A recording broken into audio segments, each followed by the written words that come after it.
Яркие эмоции и большое желание учиться в Акмулинском университете. Новый этап жизни начинается у первокурсников. Для них талантливые студенты и преподаватели вуза организовали веселый праздник, чтобы показать, все здесь как одна большая и дружная семья. Я очень рад, что поступил в это учебное заведение. Учиться будет очень интересно, весело и круто. В 2021 году БГПУ вошел в пятерку лучших педагогических вузов страны и 2 года получает дополнительное финансирование на модернизацию и развитие инфраструктуры. За счет этих средств к своему 55-летнему юбилею учебное заведение значительно преобразилось. Это не только ремонт в учебных корпусах и общежитиях, но и оснащение аудитории и лаборатории высокотехнологичным оборудованием. В университете также создан технопарк универсальных педагогических компетенций. Порядка 350 миллионов мы вложили в укрепление материально-технической базы только за эти 2 года, что позволило нам и новые мастерские, и новые лаборатории, и ремонт общежитий и корпусов. Да, и самое главное – изменение, наверное, учебной программы,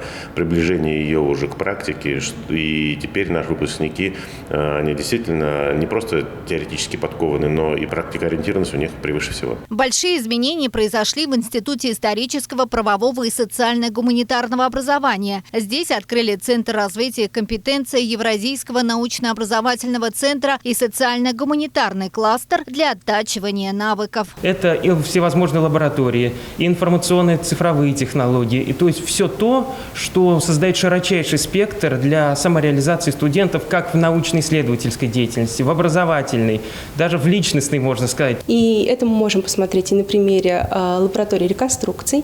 Нам, как студентам, очень интересно работать в этой лаборатории, потому что там есть и 3D-сканеры, и VR-очки, и мы можем воочию увидеть различные музеи, которые находятся в других странах. Масштабные перемены в БГПУ позволят повысить качество образования, привлечь талантливых студентов и популяризировать профессию педагога. Этот учебный год в стенах Акмулинского университета обещает стать особенно интересным и ярким.